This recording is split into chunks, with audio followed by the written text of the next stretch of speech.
언제나 필승! 네, 반갑습니다. 필승입니다. 자, 이번에 분석해드릴 기업은 두나무입니다. 최근에 대한민국에서도 가상자산에 대한 관심이 매우 크게 커지고 있습니다. 사실 이런 것들을 보면서 저는 예나 지금이나 가장 큰 수혜를 받을 수밖에 없는 기업으로 두나무를 꼽아드리고 있어요. 예전에도 두나무에 대해서도 분석을 해드린 바가 있었죠. 네, 그 당시에도 비트코인을 만약에 잡지 못했다면, 코인 불장을 타지 못했다면 저는 두나무에 대해서 관심을 가져야 한다라고 생각을 하고 있었고, 그에 따른 분석도 좀 해드렸습니다. 이게 대략 한 2주 전쯤에, 네, 2주 전쯤에 분석해드린 바예요. 지금 보시면, 자, 2주 전쯤에 코인 불장 못 탔으면 지금 당장 이놈에 주목해야 합니다. 2025년 미국 상장 실적 폭발 코인골에서 압도적 1위 두나무. 네, 이렇게 말씀드렸었고, 그때 대비해서 현재 주가는 대략 한 30% 이상, 거의 40% 가까이 주가가 상승하고 있어요.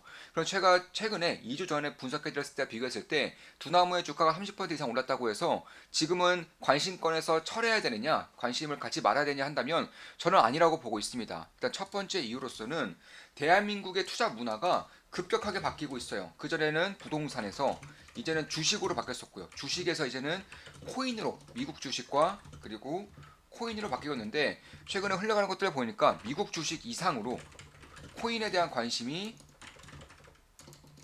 커지고 있다는 것입니다. 특히 젊은 층 위주로 해서 마지막 남은 사다리라는 인식이 굉장히 강력하게 좀 이루어지고 있어요. 이런 것들이 저는 오랜 시간 동안 갈 것이라고 보고 있고, 최소한 이번 불장이 끝날 때까지는 이쪽 가상자산에 대한 관심도가 커지면 커졌지 작아질 일은 없다라고 보고 있습니다.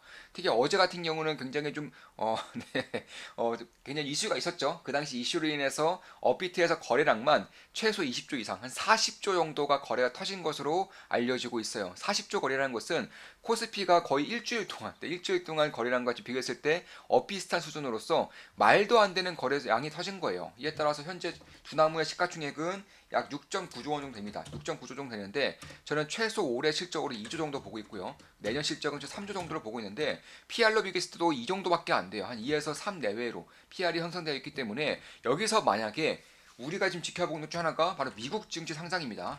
미국 상장이 이루어진다거나 아니면 두나무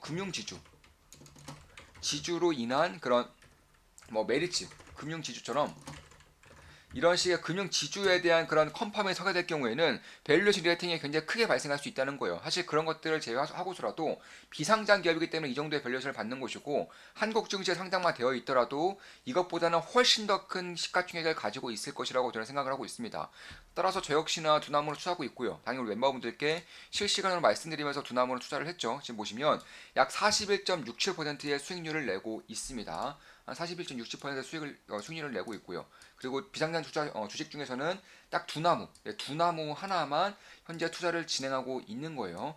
그런 것들을 봤을 때 결국 제가 두나무를 투자하고 있고 49% 이상의 수익을 내고 있음에도 불구하고 여전히 두나무를 보고 있는 가장 큰 이유들을 핵심만 딱딱딱 추려서 말씀드려볼게요. 첫 번째 이슈로 나스닥 상장에 대한 전망을 처리할래야 처리할 수가 없어요. 두 번째로는 실적 그 자체예요. 올해 3분기까지 대략 1조 정도의 실적이 나왔습니다. 영업이익 최대로 거의 6천억 정도인데, 제가 봤을 때 올해 같은 경우는 이제 매출 기준으로는 최소 2조 원 정도, 영업이익 기준으로도 1조 이상, 최소 2조 정도의 그런 영업이익이 나올 것이라고 생각을 하고 있는 것이고, 내년 정도까지 됐을 때는 2조 정도, 올해까지는 최소 1조 원 이상의 영업이익이 나올 수 있을 거라고 생각을 하고 있는데, 이에 따라 현재로서는 그냥 저평가된 구간에 여전히 속해 있다는 것이고, 만약에 코인 시장에 대한 관심도가 끊이지 않는다면은 심지어 두나무가 최근에 뭐 블록체인이라던가 NFT라던가 중개업 혹은 금융지주에 대한 그런 야망을 숨기지 않고 드러내고 있다는 거예요. 특히나 대한민국에서도 미국에 비해서 꽤나 늦었다면 늦었다고는 할 수 있겠지만, 그나마 다른 국가들에 비해서는 이 가상자산에 대한 규제화가 꽤나 빠르게 진전되고 있는 것은 사실입니다. 특히 최근에 어떤 일이 있었죠? 네, 코인에 대한 금투세가 2년이 유예됐어요. 코인 금투세가 2년이 유예됐다는 것은 그 말은 즉슨 국내 거래소에 대한 엄청난 수혜가 있었다는 것입니다. 왜냐하면 자, 금투세가 유예됐습니다. 만약 금투세가 시행이 됐다면은 해외 거래소 혹은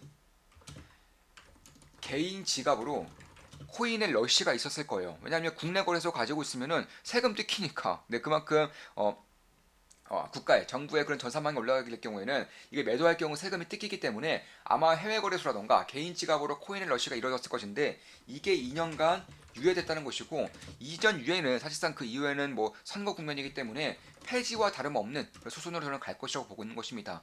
이에 따라서 국내 거래소 뭐 두나무 업비트의 두나무죠. 업비트, 두나무라던가 혹은 빗썸의 최대 수혜가 있을 거라고 생각하고 있는 것이고 그에 따라서 꾸준하게 지켜봐야 한다고 보고 있는 것인데 이런 것들은 아직까지는 시장에 밝혀지고 있는 것 같지가 않아요. 그런데 시장에 만약에 이런 것들까지 퍼지게 된다면 대한민국 내에서는 업비트가 압도적인 경쟁력을 가지고 있을 것이고 이미 뭐 하루 거래대금 20조 원 돌파하고 있고 그리고 비트코인 가격 상승이 이루어지면서 사실 젊은 층들의 그런 마지막 사다리라고 불리고 있는 코인 시장이 앞으로도 이 정도의 그런 열기만 띈다고 하더라도 지금 정도의 시가총액은 PR이 3 정도밖에 안 되는 그런 수준이기 때문에 여전히 지켜볼 필요가 있다고 보고 있는 것이고 만약에 나스닥에 상당히 되면서 한 50조 정도로 사실상 다른 기업들에 비하면 50조 정도도 그렇게 고평가는 아닙니다. 이 50조 정도로만 밸류에이션을 받는다고 하더라도 지금 시가총액이 약 6조 원 정도를 간 넘고 7조 원 정도까지 올라서고 있다는 점을 봤을 때 여전히 꽤나 큰 그런 성장에 대한 모멘텀이 생길 수 있다라고 저는 생각을 하고 있는 것입니다. 참고로 미국 증시에 상장된 코인베이스는 현재 시가총액은 약 109조예요.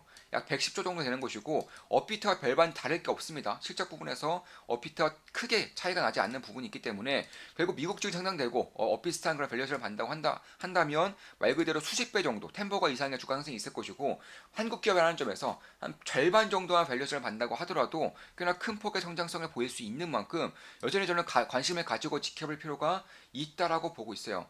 특히 최근에 이제 업비트가 2022년부터 대략 3년 전부터 나스닥 상장 준비를 하겠다고 밝히면서 이 PwC 3일 회계법인으로부터 감사를 받고 있단 말이에요. 참고로 나스닥 상장을 위해서는 미국 회계감독위원회에 등록된 회계법인 감사를 3년 정도 받아야 됩니다. 3년을 받아야 되는데 자 PwC라고 해서 3일 회계법인은 미국의 회계감독위원회에 등록이 되어 있는 법인입니다.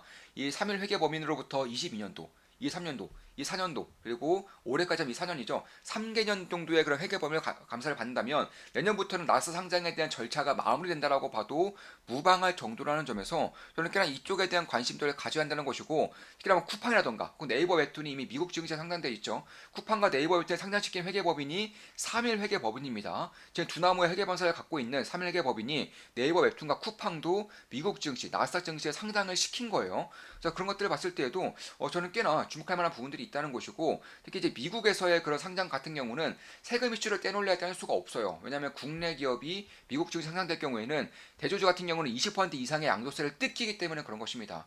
그런데 현재 시가총액만 해도 대략 한 6.5조 원 이상 미국 증시 상장된다면 코인베이스 절반 정도의 밸류에이션을 받는다고 하더라도 한 50조 정도 이 정도면은 20% 양도세를 부과한다면 사실